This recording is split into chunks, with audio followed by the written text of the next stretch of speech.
Hi days, SSLC വിദ്യാർത്ഥികളുടെ ഇപ്പോഴത്തെ അവസ്ഥ അറിയാത്ത ഒരു രക്ഷിതാവ് ഉണ്ടെങ്കിൽ അബദ്ധമായിരിക്കും, അല്ലെങ്കിൽ വലിയ ഭയാനകമായിട്ടുള്ള പല സംഭവങ്ങളും നടന്നേക്കാം. അതുകൊണ്ട് വളരെ ഓപ്പണായിട്ട് ഞാനൊരു കാര്യം പറയാം. ഈ വീഡിയോ അവസാനം വരെ കാണുന്നത് സ്റ്റുഡൻ്റ് ആണെങ്കിൽ തീർച്ചയായിട്ടും രക്ഷിതാവിനെ കേൾപ്പിക്കണം. MS-ന് രക്ഷിതാക്കളോട് ചില കാര്യങ്ങൾ പറയാനുണ്ട്. എന്താണെന്നറിയോ, ഓണപ്പരീക്ഷാ സമയത്ത് കുട്ടികളെല്ലാവരും വളരെ ആവേശത്തോടു കൂടി അതിനെ വരവേൽക്കുകയും ആ പരീക്ഷ പോയി എഴുതുകയും ചെയ്തു. പക്ഷേ ഈ കുട്ടികളുടെ ക്വസ്റ്റ്യൻ പേപ്പറുകൾ കണ്ടു കഴിഞ്ഞപ്പോൾ കേവലം അവരെ പഠിപ്പിക്കുന്ന അധ്യാപകൻ പോലും അന്തം വിട്ടു നിൽക്കുന്ന അവസ്ഥയിലേക്ക് എത്തി. കാരണം എന്താണെന്നറിയോ, ഈ കുട്ടികളെ ഇത്രയും കാലം പഠിപ്പിച്ചു പോയ ശൈലിയിലുള്ള ചോദ്യപേപ്പർ അല്ല വന്നിരിക്കുന്നത്. നല്ലത് തന്നെയാണ്. കാര്യം പഠിക്കുന്ന കുട്ടിയേത്, പഠിക്കാത്ത കുട്ടിയേത്, ടാലൻ്റ് ഉള്ള കുട്ടിയേത്, വളരെ കൃത്യമായി പഠിച്ചെടുത്തുകൊണ്ട് പ്രാക്ടീസ് ചെയ്യുന്ന കുട്ടിയേതാണ് ചോദ്യങ്ങൾ എന്നുള്ളതൊക്കെ കൃത്യമായിട്ട് മനസ്സിലാക്കുന്ന ഓണപ്പരീക്ഷ നമ്മളിലൂടെ കടന്നുപോയപ്പോൾ ഓണപ്പരീക്ഷയുടെ 10 ദിവസങ്ങൾ വെക്കേഷൻ കഴിഞ്ഞുകൊണ്ട് സ്കൂളിൽ പാരൻസ് മീറ്റിംഗ് നടക്കുന്ന സമയത്ത് പാരൻസിനോട് ടീച്ചേഴ്സ് എന്തെന്ത് തന്നെ പറഞ്ഞു കഴിഞ്ഞാലും നിങ്ങൾ മനസ്സിലാക്കുക ഈ കുട്ടികൾക്ക് വന്നിരിക്കുന്ന അവസ്ഥയെക്കുറിച്ച്. ഓണപ്പരീക്ഷ കഴിഞ്ഞു, അതിൻ്റെ വെക്കേഷൻ കഴിഞ്ഞ് പാരൻസ് മീറ്റിങ്ങിൽ ഈ കുട്ടികളുടെ മാർക്ക് കണ്ടുകൊണ്ട് പാരൻസ് വിലയിരുത്തുകയാണ്. തൻ്റെ കുട്ടി 9ാം ക്ലാസ് വരെ വളരെ കൃത്യമായി മാർക്കുകൾ വാങ്ങിയ ഒരു കുട്ടിയായിരുന്നു. എന്നാൽ 10ലേക്ക് എത്തിയപ്പോൾ ഫോണിൻ്റെ ഉപയോഗം കൂടി, കുട്ടിക്ക് മാർക്ക് കുറഞ്ഞു. പാരൻ്റ് അങ്ങോട്ട് ഡിസൈഡ് ചെയ്യാം, കുട്ടിക്ക് ഫോണിൻ്റെ ഉപയോഗം കൂടി, അതുകൊണ്ട് എന്ത് സംഭവിച്ചു? കുട്ടി പഠനത്തിൽ പിന്നോട്ടായി. അല്ല പ്രിയപ്പെട്ട രക്ഷിതാവേ, ഫോൺ ഇല്ലാത്ത ഈ ഒരു കാലഘട്ടത്തിൽ ഒരു കുട്ടിക്ക് പഠിച്ച് ഫുൾ മാർക്കിലേക്ക് എത്താൻ കഴിയില്ല. കാരണം ഇന്ന് ഓഫ്ലൈൻ സെൻ്ററുകളേക്കാൾ കൂടുതൽ കുട്ടികൾക്ക് റിവിഷൻ സമയത്ത് ഓൺലൈൻ പ്ലാറ്റ്ഫോമുകളെയും അതോടൊപ്പം ടീച്ചേഴ്സ് അടക്കം സൂം മീറ്റിങ്ങുകളെയൊക്കെ ഡിപ്പെൻഡ് ചെയ്യുന്ന അവസ്ഥയിലേക്ക് വരുന്നു. Offline plus online is equal to 100% റിസൾട്ടാണ് ഇപ്പോഴത്തെ സിസ്റ്റം പഠിപ്പിക്കുന്നത്. ഞാനൊക്കെ പഠിക്കുന്ന സമയത്ത് എൻട്രൻസ് റിപ്പീറ്റ് രാവിലെ ഇറങ്ങും, ഓഫ്ലൈൻ സ്ഥാപനത്തിലേക്ക് പോകും, വൈകുന്നേരം 5-6 മണിയാകുമ്പോഴേ അവിടുന്ന് തിരിച്ചിറങ്ങുക. എനിക്കന്ന് ഹോസ്റ്റലില്ല, ഞാൻ കോഴിക്കോട് നേരെ കൊടുവള്ളിയിലേക്ക് എത്തുമ്പോഴേക്ക് 7 മണി 7 ആവും. എന്നിട്ട് നേരെ വീട്ടിൽ പോയി വീണ്ടും പഠിക്കും. അന്ന് മൊബൈൽ എന്താണെന്നോ TV എന്താണെന്നോ ഒക്കെ നമ്മൾ മറന്നു പോകുന്നൊരു സിറ്റുവേഷനിലൂടെയായിരുന്നു പോയിക്കൊണ്ടിരുന്നത്. എന്നാൽ ഇന്ന് അങ്ങനെയല്ല. ഇന്ന് ഹൈബ്രിഡാണ് ട്യൂഷൻ സെൻ്ററുകൾ, ഹൈബ്രിഡാണ് കോച്ചിങ് സെൻ്ററുകൾ, ഹൈബ്രിഡിലേക്ക് മാറിക്കൊണ്ടിരിക്കുകയാണ് നമ്മുടെ സ്കൂൾ സിസ്റ്റം പോലും. ശരിയല്ലേ? ഒരു ദിവസം ഓൺലൈൻ, ഒരു ദിവസം ഓഫ്ലൈൻ എന്ന സിസ്റ്റത്തിലേക്ക് വന്നുകൊണ്ടിരിക്കുകയാണ്. അല്ലെങ്കിൽ ഒരു ദിവസം കംപ്ലീറ്റ് കുട്ടികൾ കൃത്യമായി ട്യൂഷനിലേക്ക് വന്ന് പഠിക്കുന്നു, എന്നിട്ട് അവർ വീട്ടിൽ പോയിട്ട് ആപ്പ് തുറന്നിട്ട് ക്ലാസ്സുകൾ കാണുന്നു, ക്വസ്റ്റ്യൻസ് വർക്കൗട്ട് ചെയ്യുന്നു, പ്രാക്ടീസ് ചെയ്യുന്നു. ഈ സിസ്റ്റത്തിലേക്ക് മാറിക്കൊണ്ടിരിക്കുകയാണ്. അങ്ങനെ നമ്മുടെ 10ാം ക്ലാസ്സിൽ പഠിക്കുന്ന കുട്ടികളെ മെല്ലെ മെല്ലെ ഗവൺമെൻറ് എന്ത് ചെയ്യുകയാണ്? അവരെ പരീക്ഷിപ്പിക്കുകയാണ്. പുതിയ ടെക്സ്റ്റ് ബുക്ക് ഇറങ്ങി, പുതിയ ക്വസ്റ്റ്യൻ പേപ്പർ പാറ്റേൺ കൊണ്ടുവന്നു, പുതിയ പല മാതൃകകളും കൊണ്ടുവന്നു, പല മാറ്റങ്ങൾ, പല സിസ്റ്റങ്ങൾ നടത്തിക്കൊണ്ടിരിക്കുകയാണ്. ഇനി എല്ലാ സബ്ജക്റ്റിനും പ്രാക്ടിക്കൽ കൂടി 10ാം ക്ലാസ്സിൽ വേണമെന്നുള്ള തീരുമാനങ്ങളിലേക്കൊക്കെ അല്ലെങ്കിൽ ചർച്ചകളിലൊക്കെ നമ്മുടെ വിദ്യാഭ്യാസ വകുപ്പ് പോയിക്കൊണ്ടിരിക്കുകയാണ്, ചർച്ചകൾ സ്വീകരിക്കുകയാണ്. ഇത്തരം ഒരവസ്ഥയിൽ നിങ്ങളുടെ മക്കൾ 10ാം ക്ലാസ് പഠിക്കുന്ന കുട്ടികളെ ഈ സെപ്റ്റംബറിൽ പാരൻസ് മീറ്റിംഗ് കഴിഞ്ഞ് അവർ പഠിക്കാൻ റെഡിയായി നിൽക്കുമ്പോഴാണ് വീണ്ടും അടുത്ത വിദ്യാഭ്യാസ വകുപ്പിൻ്റെ തീരുമാനങ്ങൾ വരുന്നു. ഒക്ടോബർ നവംബർ മാസങ്ങളിൽ എന്ത് നടക്കണം? ജില്ലാ കലോത്സവങ്ങൾ നടക്കണം. ജില്ലയ്ക്ക് നേരെ ചെന്നിട്ട് പാർട്ടിസിപ്പേറ്റ് ചെയ്യാൻ കഴിയില്ല. സ്കൂളിൽ നിന്ന് ആർട്സിലും സ്പോർട്സിലും മികവ് തെളിയിച്ച കുട്ടികളെ മാത്രമേ അങ്ങോട്ടേക്ക് കൊണ്ടുപോകാൻ കഴിയുള്ളൂ.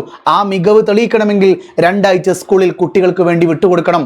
സ്വാതന്ത്ര്യത്തിന് ചെറുകളാക്കി കുട്ടികളെ വിടണം. എങ്കിലേ അവരുടെ കലാപരമായ കഴിവുകൾ പുറത്തേക്ക് കാണാൻ കഴിയുള്ളൂ. അങ്ങനെ സെപ്റ്റംബർ മാസവും കയ്യിൽ നിന്ന് പോയി. ഇപ്പോൾ ദാ ഒക്ടോബറിൻ്റെ 20-ലെത്തി. ഇപ്പോഴും പല സ്കൂളുകളിലും കലോത്സവങ്ങൾ നടന്നുകൊണ്ടിരിക്കുകയാണ്. മാത്രമല്ല ജില്ലയ്ക്കുള്ള തയ്യാറെടുപ്പുകൾ നടന്നുകൊണ്ടിരിക്കുകയാണ്. നിങ്ങൾ മനസ്സിലാക്കണം, ഈ കുട്ടികൾ ടൂറിലും കൂടിയാണ്. ഈ ഒരു സമയത്ത് കുട്ടികൾ വളരെ റിലാക്സ്ഡ് ആയിക്കൊണ്ട് ടൂറിനും പോയി തിരിച്ചു വരുന്നു. ഇനി ഇതാ അവരുടെ മുമ്പിൽ നവംബർ എന്ന് പറയുന്ന ഒരു മാസമേ ഉള്ളൂ. എൻ്റെ പ്രിയപ്പെട്ട രക്ഷിതാവേ, ഇത് കുട്ടി ഉണ്ടാക്കുന്ന സിസ്റ്റമല്ല, കുട്ടിയുടെ ചുറ്റുമുള്ള വിദ്യാഭ്യാസ സിസ്റ്റം ഇങ്ങനെയാണ്. അത് നിങ്ങൾ മനസ്സിലാക്കണം.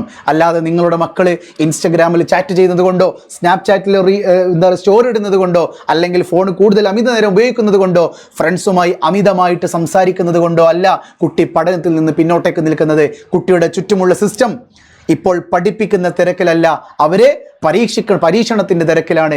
ആർട്സിൻ്റെയും സ്പോർട്സിൻ്റെയും ടൂറിൻ്റെയും ഒക്കെ തിരക്കിലാണ്. അത് അവർ പറഞ്ഞിട്ടുണ്ടാക്കിയതാണോ? അല്ല. കുട്ടികളുടെ പല കഴിവുകൾ നോക്കണം.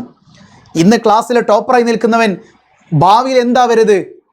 ഒരു ചെറിയ കച്ചവടക്കാരനായി മാറിപ്പോവരുത്. ശരിയല്ലേ? എടാ, എൻ്റെ കൂടെ പഠിച്ച നല്ല കഴിവുള്ള ചെക്കൻ ഇന്നെൻ്റെ സ്റ്റാഫാണ്. നിങ്ങൾ മനസ്സിലാക്കണം. എൻ്റെ കൂടെ പഠിച്ച അത്യാവശ്യം ബാക്ക് ബെഞ്ചറായി നിന്ന ആള് ഇന്ന് 2 ഗോൾഡ് ജ്വല്ലറി സ്ഥാപനത്തിൻ്റെ ഉടമയാണ്. വലിയൊരു മാർക്കറ്റിംഗ് വാല്യൂ ഉള്ളൊരു മനുഷ്യനാണ് അവൻ. അപ്പോൾ നിങ്ങൾ മനസ്സിലാക്കേണ്ടത് ആർക്കാണ്, എന്താണ്, എപ്പോഴാണ് ആ ഒരു ടാലൻറ്റ് പുറത്തേക്ക് വരിക, അല്ലെങ്കിൽ വാല്യൂ കിട്ടുക, അല്ലെങ്കിൽ അവരുടെ പ്രൈം ടൈം എപ്പോഴാണെന്ന് ഒരിക്കലും പ്രെഡിക്റ്റ് ചെയ്യാൻ പോലും പറ്റൂല. ഞാൻ പറയുന്നത് നിങ്ങൾക്ക് മനസ്സിലാവുന്നുണ്ടോ? നിങ്ങളുടെ മുന്നിലിരിക്കുന്ന സോഫയിൽ ഇരുന്നു കൊണ്ട് കുറുകുറു തിന്നുന്ന കുട്ടി, അല്ലെങ്കിൽ മൊബൈൽ കളിക്കുന്ന കുട്ടി, ഗെയിം കളിക്കുന്ന കുട്ടി, ആ കുട്ടിയുടെ യഥാർത്ഥ കഴിവെന്താണെന്ന് 1.5 മണിക്കൂറിൻ്റെയും 2.5 മണിക്കൂറിൻ്റെയും പരീക്ഷാ പേപ്പറിൻ്റെ ചലഞ്ച് കണ്ടുകൊണ്ട് നിങ്ങൾ വിലയിരുത്തരുത്. വളരെ നിർബന്ധമായുള്ളൊരു ഘടകമാണത്.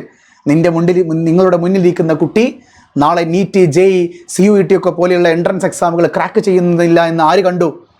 ഞാൻ പല പ്ലാറ്റ്ഫോമുകളുടെയും പരസ്യത്തിൽ കണ്ടിട്ടുണ്ട്. +2 ഫിസിക്സിൽ തോറ്റ ഒരാളാണ് എയിംസിൽ പഠിച്ചുകൊണ്ടിരിക്കുന്നത്. +2 ഫിസിക്സിൽ മാത്സിൽ പൊട്ടിയ ഒരാളാണ് ഇന്ന് കാലിക്കറ്റ് NIT 4th ഇയർ പഠിക്കുന്നത്, BTech ഇലക്ട്രോണിക്സ് കമ്മ്യൂണിക്കേഷൻസ്. എൻ്റെ സുഹൃത്താണത്. +2 ഫിസിക്സിൽ പൊട്ടി ഇമ്പ്രൂവ്മെൻ്റ് എഴുതിയിട്ടാണ് അവൻ എന്ത് ചെയ്തത്? എക്സാം എഴുതിയിട്ടാണ് അവൻ പാസ്സായത്. ആ പാസ്സായ ചെറുപ്പക്കാരൻ 1 വർഷം റിപ്പീറ്റ് ചെയ്തുകൊണ്ട് ഇന്ന് BTech 4th ഇയർ പഠിക്കുക, കാലിക്കറ്റ് NIT, കേരളത്തിലെ 1ാമത്തെ എഞ്ചിനീയറിംഗ് കോളേജിൽ. അപ്പോൾ ആർക്കാണ്, എവിടെയാണ് പ്രൈം ടൈം വരിക, അല്ലെങ്കിൽ അവർക്ക് എപ്പോഴാണ് ദൈവം തൻ്റെ കയ്യൊപ്പ് ചാർത്തുക എന്ന് പറയാൻ കഴിയില്ല. അതുകൊണ്ട് ഒരിക്കലും ഇപ്പോൾ നടക്കുന്ന സിറ്റുവേഷൻ മനസ്സിലാക്കിക്കൊണ്ട് നിങ്ങളുടെ കുട്ടികളെ വിലയിരുത്തരുത്. അവരുണ്ടാക്കുന്നതല്ല ഈ സിസ്റ്റം. അവരിപ്പോൾ പോയിക്കൊണ്ടിരിക്കുന്നത് ഗവൺമെൻറ്റിൻ്റെ ഒരു പ്രത്യേക കലണ്ടറിലൂടെയാണ്. എന്നാൽ നവംബർ എന്ന് പറയുന്ന മാസം എത്തുമ്പോൾ എൻ്റെ പ്രിയപ്പെട്ട ചെറുപ്പക്കാരി, നിന്നെ കാത്തിരിക്കുന്നത് കണ്ടമാനം ടോപ്പിക്സുകളാണ്. നിനക്ക് വായിച്ചാൽ തീരാത്ത, പഠിച്ചാൽ തീരാത്ത, എഴുതിയാൽ തീരാത്ത, ചെയ്തു നോക്കിയാൽ തീരാത്ത അത്രയും ചാപ്റ്ററുകൾ നിന്റെ മുന്നിൽ പരന്നു കിടക്കുകയാണ്. ഏതോ ഒരു സമയത്ത് ടീച്ചേഴ്സ് ആരും അറിയാതെ ബ്രേക്കിൽ വന്ന് എടുത്തു പോയിട്ടുണ്ട്. ഏതെങ്കിലും ഒരു ടീച്ചേഴ്സ് ഇനി അത് സ്പെഷ്യൽ ക്ലാസ് എടുത്തുകൊണ്ട് തീർക്കാൻ കാത്തു നിൽക്കുകയായിരിക്കാം. പക്ഷേ ഡിസംബർ 1-ാം തീയതി നിൽക്കുമ്പോൾ, ഡിസംബർ 1-ാം തീയതി എന്ന് പറഞ്ഞൊരു ഡേറ്റിൽ നീ നിൽക്കുമ്പോൾ, ഡിസംബർ 10-ാം തീയതി വരെയുള്ള 10 ദിവസം മാത്രമായിരിക്കും നിന്റെ മുന്നിലുണ്ടാവുക. 11-ാം തീയതി നിനക്ക് ക്രിസ്മസ് എക്സാമാ. എന്ത് എക്സാമാ? Second term എക്സാമാണ്. ആ സെക്കൻഡ് ടേം എക്സാമിൽ നിനക്കൊരു 30% മാർക്ക് ഇല്ലെങ്കിൽ ആ അവസ്ഥ ഒന്ന് നീ ആലോചിച്ച് നോക്കണം. അതുകൊണ്ട് നിന്റെ മുമ്പിൽ 2 ഓപ്ഷൻ ഉണ്ട്. ഒന്നുകിൽ പഠിക്കുക, അല്ലെങ്കിൽ പഠനത്തിൽ നിന്ന് പിന്നോട്ടേക്ക് നിൽക്കുക. പഠനത്തിന് സെക്കൻഡ് പ്രയോറിറ്റി കൊടുക്കുക. അങ്ങനെ വേണോ? വേണ്ട. പഠനത്തിന് ഫസ്റ്റ് പ്രയോറിറ്റി കൊടുക്കണം എന്ന് വിചാരിച്ചിട്ട് കളിക്കേണ്ട സമയത്ത് പഠിക്കുകയും പഠിക്കേണ്ട സമയത്ത് കളിക്കുകയും ചെയ്യാനല്ല MS പറയുന്നത്. നിന്റെ 24 മണിക്കൂറിനെ നിനക്കറിയാം എങ്ങനെ ചെലവഴിക്കണം എന്നുള്ളത്. അതിലൊരു 2 മണിക്കൂർ രാവിലെയും 2 മണിക്കൂർ രാത്രിയും നീ മാറ്റിവെക്കാൻ റെഡിയാണോടാ? എൻ്റെ പ്രിയപ്പെട്ട രക്ഷിതാവേ, നിന്റെ മക്കളോട് നിങ്ങൾ ചോദിക്ക്. നിങ്ങളുടെ സ്വന്തം പെറ്റ ഉമ്മയോട്, അല്ലെങ്കിൽ പെറ്റുമ്മയാണോ പോറ്റുന്ന ഉപ്പയാണോ ഇത് കാണുന്നത് എനിക്കറിയില്ല, അവരോട് എനിക്ക് പറയാനുള്ളത്, നിങ്ങളുടെ മുന്നിലിരിക്കുന്ന ആ ചെറുപ്പക്കാരില്ലേ, ഇപ്പോൾ 10ാം ക്ലാസ് പഠിക്കുന്ന, നിങ്ങൾ വലിയ ഫ്യൂച്ചർ ആഗ്രഹിക്കുന്ന ഒരു ചെറുപ്പക്കാരൻ നിങ്ങളുടെ മുന്നിലില്ലേ, അവനോട് ചോദിക്ക്, രാവിലെ എത്ര മണിക്ക് നിനക്ക് എഴുന്നേൽക്കാൻ പറ്റും? 2 മണിക്കൂർ എനിക്ക് വേണ്ടി സ്പെൻഡ് ചെയ്യേ. രാത്രിയിൽ 2 മണിക്കൂർ എനിക്ക് വേണ്ടി സ്പെൻഡ് ചെയ്യേ. എന്നിട്ടോ രാവിലെ 2 മണിക്കൂർ നല്ല രീതിയിൽ തിയറി പഠിക്കാൻ പറയുക. രാവിലത്തെ 2 മണിക്കൂർ 5 മണിക്ക് എഴുന്നേറ്റിട്ട് 7 മണി വരെ പഠിക്കാൻ പറയും, അല്ലെങ്കിൽ 5:30 മണിക്ക് എഴുന്നേറ്റിട്ട് 7 വരെ പഠിക്കാൻ പറയൂ. ആ കുട്ടി പഠിക്കട്ടെ. എന്നിട്ടോ രാത്രി വൈകുന്നേരം സ്കൂൾ കഴിഞ്ഞ് ഒന്ന് മൈൻഡൊക്കെ ഒന്ന് റിലാക്സ് ചെയ്യാൻ വേണ്ടി കിടന്നുറങ്ങരുത്. ഒരിക്കലും സ്കൂൾ കഴിഞ്ഞ് 3:30 മണിക്ക് വന്ന് കിടന്നുറങ്ങരുത്. നിങ്ങളുടെ ബുദ്ധി കുറയും. ഇത് ഞാൻ പറഞ്ഞതല്ല, സയൻസ് പറഞ്ഞതാ. ഓക്കെ, തെളിവുകളുടെ അടിസ്ഥാനത്തിൽ സയൻസ് പരീക്ഷിച്ച് നോക്കിയപ്പോൾ പുറത്തു വന്നൊരു സംഗതിയാണത്. നിങ്ങൾ വൈകുന്നേരം എന്ത് ചെയ്യരുത്?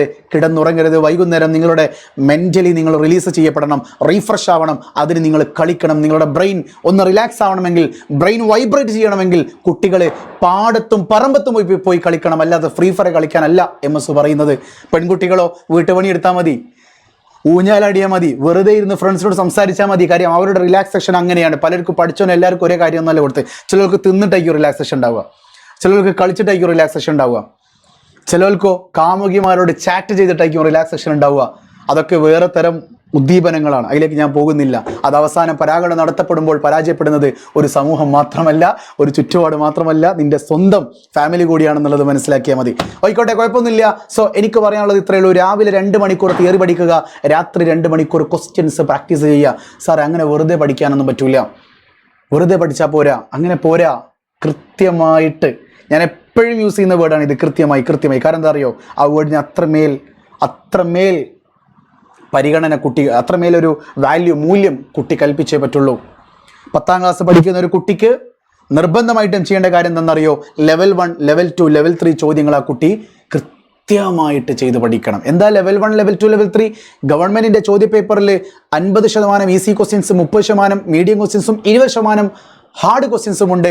അത്തരം ലെവൽ ടൈപ്പ് ചോദ്യങ്ങൾ കുട്ടി പ്രാക്ടീസ് ചെയ്തിട്ടില്ല എങ്കിൽ പരീക്ഷപ്പ് എഴുതി വരുന്ന കുട്ടിക്ക് ബയോളജി 40-ൽ 25 മാർക്കായിരിക്കും, മാത്സ് 80-ൽ 45 മാർക്കായിരിക്കും. അത് മതിയോടാ, പോരാ. A+ കിട്ടണമെങ്കിൽ 80-ൽ 72 കിടക്കണം, 40-ൽ 36 കിടക്കണം. അത് കിടക്കണമെങ്കിൽ ലെവൽ 3 ചോദ്യങ്ങൾ നീ ചെയ്തു പഠിക്കണം.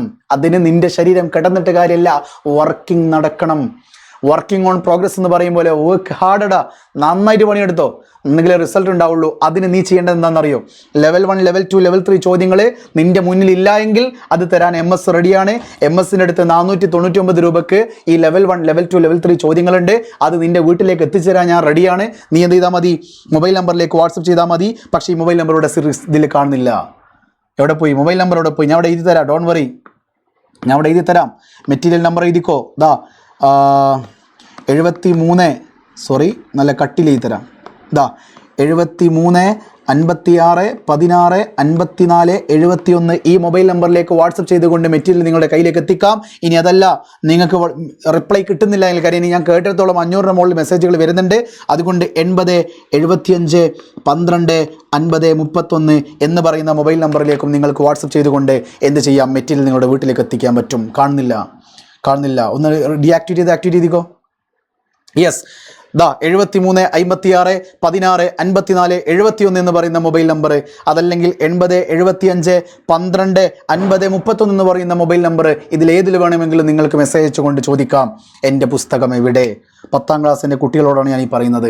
ഇനി നിങ്ങൾക്ക് ബാച്ചിൽ ജോയിൻ ചെയ്യുകയാണെങ്കിൽ 399 റുപ്യ കേട്ടോ. ബാച്ചിൽ ജോയിൻ ചെയ്യുകയാണെങ്കിൽ നിങ്ങൾക്ക് പ്ലസ് മെറ്റീരിയലിന് 399 റുപ്യുള്ളൂ. മാത്രമല്ല പ്രീ RMS ബാച്ച് നമ്മൾ ഒക്ടോബർ 24 സ്റ്റാർട്ട് ചെയ്യാൻ വേണ്ടി പോവാണ്. മോൾ ഡേ വരുന്നുണ്ട് ഒക്ടോബർ 23-ന് 10⁻23 10 ഒക്ടോബറാണ് 23 ഡേറ്റ് ആണ്. ആ ഒക്ടോബർ 23 മോൾ ഡേ വരുന്ന സമയത്ത് നിങ്ങൾക്ക് ഏറ്റവും അവസാനത്തെ ഓഫറാണ് ഈ 299 കൂടെ നിങ്ങൾക്ക് മെറ്റീരിയൽ വാങ്ങുന്ന സമയത്ത് 399 മാത്രമേ വരുന്നുള്ളൂ എന്ന കാര്യം എൻ്റെ പ്രിയപ്പെട്ട കുട്ടികൾ മനസ്സിലാക്കുക. ഇനി അതല്ല, എന്തൊക്കെ ഫീച്ചേഴ്സുകളാണ് MS കൊടുക്കുന്നത് പ്രത്യേകം പറയേണ്ട ആവശ്യമില്ല. യുണീക്ക് ഫീച്ചേഴ്സ് എന്ന് പറഞ്ഞ ടെക്സ്റ്റ് ലൈൻ ബൈ നിങ്ങൾ പഠിപ്പിക്കുന്നുണ്ട്. ക്വസ്റ്റ്യൻസുകൾ ലെവൽ 1, ലെവൽ 2, ലെവൽ 3 പ്രാക്ടീസ് ചെയ്യിപ്പിക്കുന്നുണ്ട്. ഈ 3 ലെവൽ ചോദ്യങ്ങളും നിങ്ങൾക്ക് റെക്കോർഡ് വേർഷൻസ് അവൈലബിൾ ആണ്. കൂടാതെ MRQ, MUQ, MEQ, NCQ ഇത്തരം 4 പെർസ്പെക്റ്റീവ് ആയിട്ടുള്ള വീഡിയോസുകൾ നിങ്ങൾക്ക് അവൈലബിൾ ആണ്. എന്താണ് sir MRQ? Most relevant questions or most repeated questions. പരീക്ഷാ പേപ്പറുകളിൽ ആവർത്തിക്കാൻ സാധ്യതയുള്ള ചോദ്യപേപ്പർ ഇടുന്നത് നിങ്ങളുടെ സ്കൂൾ ടീച്ചർ ആണെങ്കിലും, ചോദ്യപേപ്പർ ഇടുന്നത് അത്യാവശ്യം കുട്ടികളുടെ മനസ്സറിയുന്ന ഒരു ടീച്ചർ ആണെങ്കിലും, ഈ ചോദ്യങ്ങൾ ആ കുട്ടികൾ എഴുതട്ടെ, എന്നിട്ട് ജസ്റ്റ് പാസെങ്കിലും ആവട്ടെ എന്ന് ചിന്തിക്കുന്ന ചോദ്യങ്ങളാണ് എന്ത് MRQ എന്ന് പറയുന്നത്. MUQ എന്ന് പറഞ്ഞു കഴിഞ്ഞാൽ വരാതിരിക്കാം. അതിനാണ് MUQ, മോസ്റ്റ് യുണീക്ക് ക്വസ്റ്റ്യൻ എന്ന് പറയും. വന്നു കഴിഞ്ഞാൽ ചിലപ്പോൾ കിട്ടിക്കൊള്ളണമെന്നില്ല. അത്തരം സന്ദർഭങ്ങളിൽ കുട്ടികൾക്ക് എന്ത് ചെയ്യാം? MUQ എന്ന് പറയുന്ന വീഡിയോ ജസ്റ്റ് ഒന്ന് കണ്ടാൽ മതി. ഇനി എന്താ സാറേ MEQ? That is prediction, most expected questions. പ്രഡിക്ഷന് വേണ്ടി നിങ്ങൾ എക്സാമിൻ്റെ തലേ ദിവസം കാത്തു നിൽക്കണ്ട, അത് വേറെ തരും. പക്ഷേ അതിന് മുമ്പേ എക്സാമിന് ഞങ്ങൾ പ്രെഡിക്റ്റ് ചെയ്യുന്ന വീഡിയോസുകൾ ഓരോ ചാപ്റ്ററിലും നിങ്ങൾക്ക് എന്ത് കിട്ടും? ഇൻഡിവിജ്വലായിട്ട് കിട്ടിക്കൊണ്ടിരിക്കും. ഓക്കെ, പിന്നെ നമ്മുടെ MCQ, multiple choice questions. Government പറയുന്നുണ്ട് 8 മാർക്കോളം എന്ത് ചെയ്യണം? MCQ ക്വസ്റ്റ്യൻസ് കുട്ടികൾ വർക്കൗട്ട് ചെയ്യണം. കാര്യം അവർക്ക് എൻട്രൻസ് തരത്തിലുള്ള ഒരു ബുദ്ധിവൈകല്യം കുട്ടികളിൽ കാണപ്പെടുന്നുണ്ട്. അതുകൊണ്ട് നിർബന്ധമായിട്ടും MCQ നിർബന്ധമാണ്. മൾട്ടിപ്പിൾ ചോയ്സ് ക്വസ്റ്റ്യൻസ് നിങ്ങൾക്ക് അവൈലബിൾ ആക്കി തരുന്ന ക്വസ്റ്റ്യൻസും നമ്മുടെ എവിടെയുണ്ട്? ആപ്പിലുണ്ട്.